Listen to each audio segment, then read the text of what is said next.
പെട്രോളിൽ ethanol കലർത്തുന്നതിനെതിരെ നമ്മുടെ നാട്ടിലെ ചില പ്രബുദ്ധർ ഇപ്പോഴും വലിയ പ്രതിഷേധത്തിലാണ്.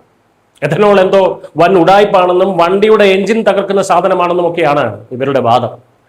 എന്നാൽ ഒരു ചുക്കും ചുണ്ണാമ്പും അറിയാതെ ഇവർ ഇവിടെ ഇരുന്ന് പാര വയ്ക്കുന്ന ഇതേ എഥനോൾ വാങ്ങാൻ സാക്ഷാൽ ലോകരാജ്യങ്ങൾ ഇന്ത്യയുടെ മുന്നിൽ ക്യൂ നിൽക്കുകയാണെന്നതാണ് ഏറ്റവും രസകരമായിട്ടുള്ള യാഥാർത്ഥ്യം. നമുക്ക് വേണ്ടാത്ത ഈ എഥനോൾ മറ്റുള്ള രാജ്യങ്ങൾക്ക് വിറ്റ് കോടികൾ കാശാക്കാനുള്ള വമ്പൻ നീക്കത്തിലാണ് ഇപ്പോൾ കേന്ദ്ര സർക്കാർ.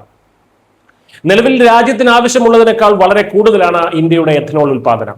കേന്ദ്ര സർക്കാരിന്റെ ഔദ്യോഗിക കണക്കുകൾ പ്രകാരം പ്രതിവർഷം 2000 കോടി ലിറ്ററാണ് ഇന്ത്യയുടെ ഉൽപാദനം. ഇതിൽ പെട്രോളിൽ കലർത്താനും മറ്റ് വ്യവസായങ്ങൾക്കുമായി നമുക്ക് ആകെ വേണ്ടത് 1450 കോടി ലിറ്റർ മാത്രമാണ്.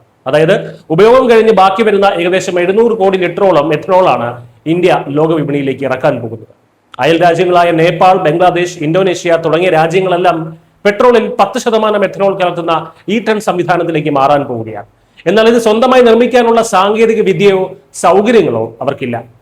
ഈ വലിയ വിപണിയാണ് ഇന്ത്യ ഇപ്പോൾ ലക്ഷ്യമിടുന്നത്. ഇന്ത്യ നിർമ്മിക്കുന്ന എഥനോളിന്റെ പ്രത്യേകത തന്നെയാണ് ലോകരാജ്യങ്ങളെ നമ്മളിലേക്ക് ആകർഷിക്കുന്നത്. ഇത് വെറുമൊരു എഥനോൾ അല്ല, കാർഷിക അവശിഷ്ടങ്ങളിൽ നിന്ന് വരെ ഉൽപ്പാദിപ്പിക്കുന്ന ഇന്ത്യയുടെ സ്വന്തം അത്യാധുനിക 2G എഥനോൾ ആണ്.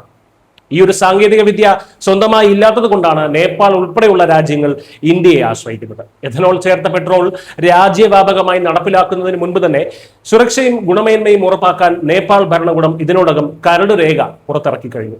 എഥനോൾ നിർമ്മിക്കുന്ന നമ്മുടെ പല ഫാക്ടറികളും ഇപ്പോൾ തങ്ങളുടെ പൂർണ്ണശേഷിയുടെ 60% മാത്രമാണ് പ്രവർത്തിക്കുന്നത്. അതായത് ഭാവിയിൽ ഉൽപാദനം ഇനിയും വർദ്ധിപ്പിക്കാനും കൂടുതൽ രാജ്യങ്ങളിലേക്ക് കയറ്റുമതി ചെയ്യാനും ഇന്ത്യക്ക് സാധിക്കും.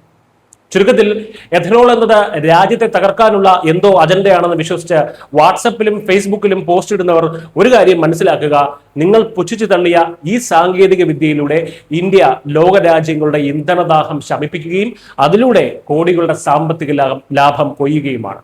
സ്വന്തം രാജ്യത്തിന്റെ നേട്ടങ്ങളെ കണ്ണടച്ചിരുട്ടാക്കുന്നവർക്കുള്ള ഏറ്റവും വലിയ മറുപടിയാണ് എഥനോൾ വാങ്ങാൻ ഇന്ത്യക്ക് മുന്നിൽ നീളുന്ന ഈ വിദേശ രാജ്യങ്ങളുടെ ക്യൂ. News desk Malayalam.